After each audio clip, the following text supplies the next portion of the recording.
Assalamualaikum warahmatullahi wabarakatuh. Salam sejahtera untuk kita semua. Saat ini saya berada di SMA Negeri 8 Depok. Nah, di sini akan ada kegiatan seminar ya. Seminar terkait dengan mewujudkan sekolah yang aman, nyaman, dan menyenangkan. Nah, pada video kali ini adalah sesi tanya jawab atau kelanjutan dari video tentang seminar. Nah, seperti apa sesi tanya jawabnya? Ikuti terus dalam video ini, tapi sebelumnya jangan lupa untuk di like, share, comment, and subscribe. Bagi yang belum subscribe, segera subscribe untuk terus terupdate dengan video pendidikan anak dan kulineran. Kita sebenarnya sebagai seorang guru pasti kan punya luka masing-masing ya Bu ya. Nah, bagaimana sih caranya jadi guru kita bersikap ke anak, terus bagaimana bersikap kepada teman yang misalnya tidak juga menyakiti atau menyinggung perasaan teman, seperti tadi yang saya walasnya, seharusnya anaknya lebih dekat dengan walasnya gitu. Terima kasih. Assalamualaikum. Ya, Selasa ada seorang siswa yang telat sekali yang datang ke pada saat pembelajaran saya. Mungkin saya waktu itu pemikiran lagi kacau juga, saya nggak tahu. Ya, akhirnya saya berinisiatif karena saya udah menghubungi DJ-nya. Kelasnya kawan, mohon maaf kawan, saya cerita di sini kawan. Ya, kebetulan anak itu semua kelasnya, anak-anak kelas itu telat masuk. Saya kasih ultimatum sampai 10 menit belum ke lab. Saya minta waktu lagi ke PC-nya, saya tambahin 5 menit lagi. Kalau nggak nyampe 5 menit lab, saya akan tutup lab ini dan kalian nggak bisa masuk. Akhirnya mereka untuk tiba-tiba, saya kira nggak tahu, hanya ada satu orang yang tiba-tiba yang ikut lab, mungkin dia telat jalannya atau saya nggak tahu. Tiba-tiba saya suruh anak itu dan tutup saja kunci pintu labnya, hanya tutup. Ternyata ada di satu anak perempuan di kelas yang telat. Itu pun saya tahunya ditelepon oleh wali kelasnya, karena wali kelasnya orang ini ngontrol di kelasnya, ditelepon lah. Akhirnya oleh kawan saya suruh sana, saya suruh masuk. Nah, suruh masuk, tapi dia nggak mau karena udah terlanjur, mungkin dia nggak mau lagi. Terus yang akhirnya sekitar 10 menit lagi saya rayu, saya datang lagi, inisiatif sendiri, saya datang. Tentang parenting yang mengundang orang tua dan mengundang narasumber yang sesuai. Kemudian di sekolah kami juga sudah melaksanakan secara berkala untuk siswa. Ada seminar, misalnya yang tadi grooming pun ada, sudah kita laksanakan, atau pendidikan seks usia dini. Pertanyaan saya, bagaimana untuk memotivasi orang tua, karena kita sejatinya ibu bapak guru dan sekolah itu sudah berusaha semaksimal mungkin untuk mengomunikasikan ke anak ataupun orang tua, tetapi pada saat ada kegiatan parenting itu ibu bapak orang tua, maksudnya wali murid itu terkadang kurang berminat atau tidak berkunjung ke sekolah untuk mengikuti kegiatan tersebut. Memang kegiatan undangan orang tua saat parenting itu pada saat pembagian rapot tengah semester, tetapi dengan catatan bahwa rapot tidak dibagikan sebelum usai mengikuti parenting. Jadi pertanyaan saya, bagaimana sih untuk memotivasi ibu bapak orang tua murid itu untuk bisa hadir ke sekolah? Terima kasih. Baik, terima kasih juga Bu. Ya, kalau orang maju, kalau orang kemudian baik, kalau orang apa, ya kita harusnya bisa nerima. Itu kan bukan cuma jadi guru, jadi manusia tuh kita harus kayak gitu ya. Nah, mungkin satu hal sih ya. Jadi kalau kita nggak suka atau kita nggak itu, katakan aja, saya tidak suka, saya tidak bisa menerima sikap Anda terkait ini. Tapi minta maaf dulu, mohon maaf banget, tapi saya ngerasa nggak nyaman, saya nggak suka. Ngomong aja, walaupun orang itu kemudian punya, tapi yang penting mungkin dia tidak tahu yang kita pikirkan. Jadi katakan, itu sih ya. Nah, menurut saya kondisi yang kayak begini memang peran pimpinan menjadi sangat penting ya, untuk tahu nih ada apa emosi apa, jangan pura-pura nggak tahu atau tahu tapi nggak mau tahu ya, tapi bahwa di situ peran pemimpin jadi penting. Yang kedua, pertanyaan yang kedua ya,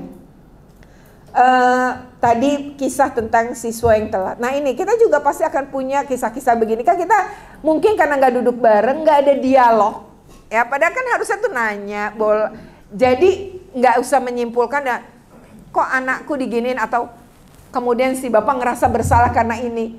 Enggak, itu kalau dialog nggak akan terjadi. Dialog termasuk ke anak. Kenapa nggak mau masuk? Kenapa nggak ini? Kenapa nggak itu? Tanyain. Karena kita kalau nggak bertanya, kita jadi punya kesimpulan masing-masing. Jadi akhirnya kita jadi tidak baik-baik. Padahal sebenarnya nggak ada yang perlu tidak baik-baikin gitu. Ternyata semua baik-baik kalau dibicarakan. Nah, mungkin budaya bertanya, bertutur ini penting banget dibangun, terutama di lingkungan pendidikan. Kayak tadi ya, saya yakin sebenarnya masalahnya sederhana. Hanya karena masing-masing punya kesimpulan sendiri, ada luka yang karena tidak clear. Nah lalu kalau anak ini bisa jadi juga, coba dilihat tipenya apa, itu hanya pada saat itu atau seringkali begitu. Kalau seringkali, oh berarti ada pengasuhan yang mungkin memanjakan. Ya kita lihat aja gitu. Jadi saya nggak bisa nyimpulin siapa, apa bapak keliru atau tidak dan lain-lain, enggak. Tapi satu hal, ketika itu dilakukan, satu, bapak kan tidak memukul misalnya, itu kan udah bagus. Yang kedua, tidak memberikan hukuman dalam arti itu. Nah tinggal sekarang, oke, dia tuh berarti nggak masuk lab, dia mungkin tidak mengambil nilai itu. Sekarang komunikasikan aja bersama untuk gimana biar dia punya nilai.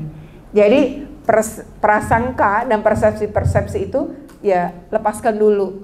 Jadi duduklah bareng, lalu sambil ngomong, oke, abis itu kan kamu nggak ada nih nilainya, kamu mau bagaimana nak? Nanyain aja, tanya. Jadi jangan kita yang mikirin, jadi oleh karena itu kamu nanti gini-gini. Enggak, tanya aja sama dia, bagaimana? Maunya kamu gimana? Itu untuk memberikan dia, oh dia ngerasa dihargain gitu, oh oke, biar dia yang memutuskan. Jadi bapak enak, jangan bapak yang memutuskan. Jadi dalam kasus ini saya tidak melihat satu ada kekerasan, mungkin kekerasan fisiknya nggak ada, mungkin psikis, tapi psikis ini akibat tidak clearnya masing-masing. Si yang wali kelas nyimpulin ini, yang anaknya nyimpulin ini, yang bapak juga nyimpulin ini. Jadi menurut saya next time kalau ada kayak gitu, mendingan ngobrol bareng. Jangan kalau kita masih marah atau masih tahan dulu di situ, berhenti dulu. Saya kalau marah tuh saya gini, saya ngajar tuh saya marah nih. Ini sejak saya sembuh, saya diajarkan oleh si psikolog untuk ngontrol emosi saya dengan cara menarik nafas. Jadi gini, tarik nafas itu dengan hidung kita 7 detik, lalu lepaskan dengan mulut kita 8. Terus diulang kali. Jadi saya dulu tuh wudhu, oh masih nggak bisa, saya tarik nafas, masih nggak bisa, saya marah kepada, dulu saya pakai tanaman. Jadi ke tanaman, nah itu ketahuannya sama anak saya. Jadi gini, misalnya di kelas nih ya. Nah, ibu mau wudhu dulu, ibu lagi marah, ngomong saya marah. Jadi atas kelakuan anak-anak di kelas ini misalnya, saya udah ini ibu marah, tapi ibu nggak mau maki-maki kamu, ibu mau keluar. Ibu mau wudhu, keluar. Ternyata saya nggak bisa, saya tarik napas.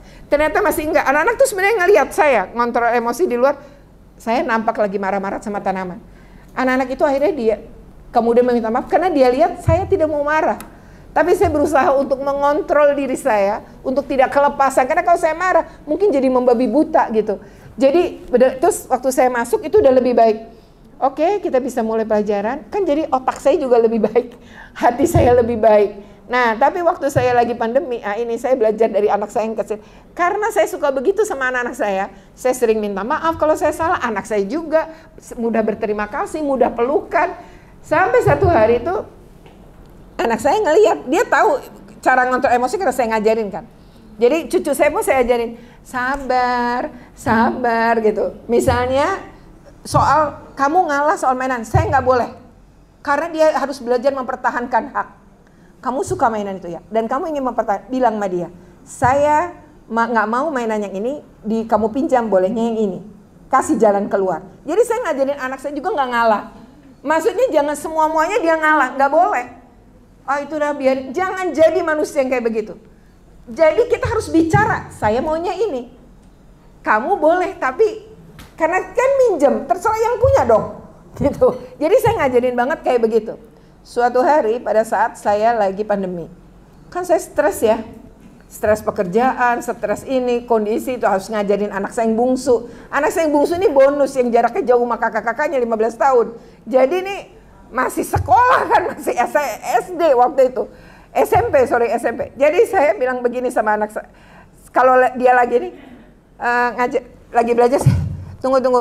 Kayaknya mama lagi nggak mudeng, daripada saya maki-maki dia kan. Saya bilang, narik napas nggak bisa, saya wudhu terus saya keluar ke tanaman. Rupanya dia karena di kamar dia ngelihat saya, jadi tamannya saya itu sebelahnya tuh kamarnya dia. Jadi dia lihat saya lagi di situ, terus kok mama marah-marah ke tanaman gitu. Dia WA, mah itu tanaman makhluk hidup, dia nggak salah, kenapa dimarah-marahin? Terus saya langsung dek, oh iya. Terus saya bilang gini, harusnya gimana deh? Nanya aja, jangan kemudian kita cari pembenaran. Ya kan itu mama maunya, nggak usah. Jadi kalau tembok mama nggak puas, nggak usah. Tapi menurut kamu harusnya gimana deh? Nyanyi mah, nyanyi aja. Aku kayak gitu, nyanyi aku. Nyanyi, kamu nyanyi apa? Kalau aku ya mah, nyanyi Indonesia Raya. Terus saya, oh gitu ya, mama nyanyi aja. Apa kayak lagu yang mama suka?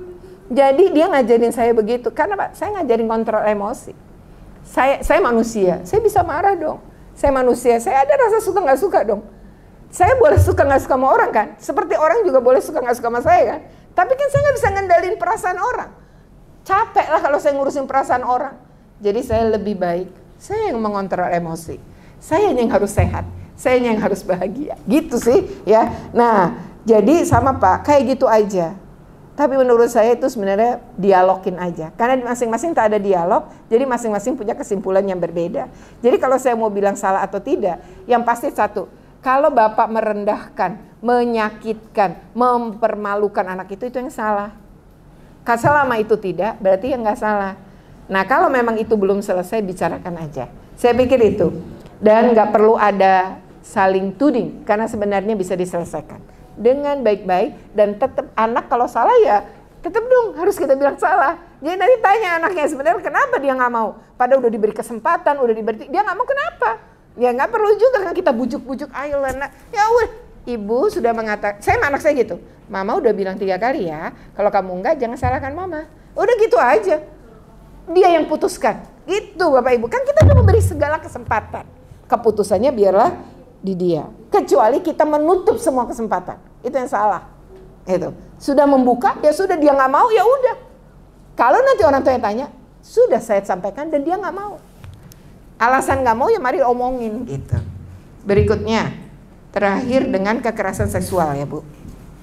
Untuk kekerasan seksual dan juga fenomena perilaku seksual yang menyimpang ya, seperti LGBT.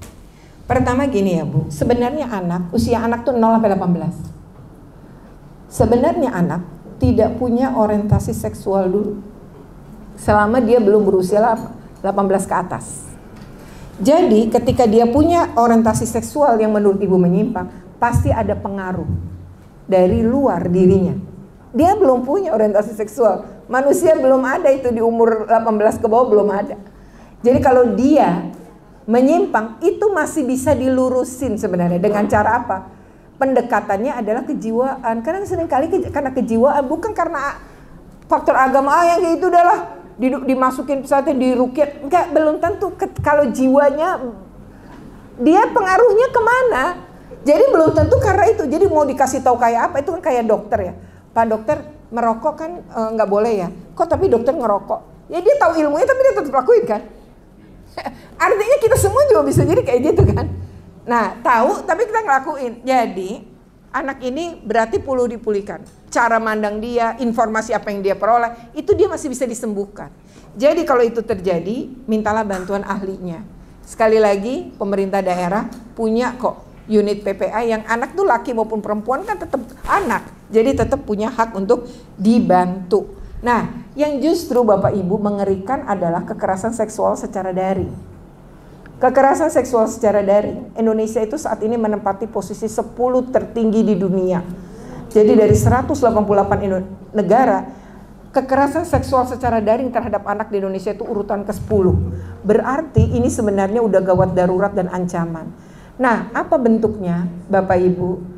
Ini karena kita nggak deket sama anak-anak. Anak-anak tuh mencari pelampiasan sendiri. Salah satunya dia galan ya video sesi tanya jawab ya. Dan ini tentu saja hal yang biasanya disimak cukup menyenangkan karena tanya jawab tuh berarti bentuk kepedulian ya. Dari masing-masing ngedengerin dan kemudian mereka bertanya ya. Nah ini kalau bermanfaat jangan lupa ya untuk di like, share, comment, and subscribe. Bagi yang belum subscribe, segera subscribe untuk terus terupdate dengan video pendidikan anak dan kulineran. Terima kasih. Wassalamualaikum.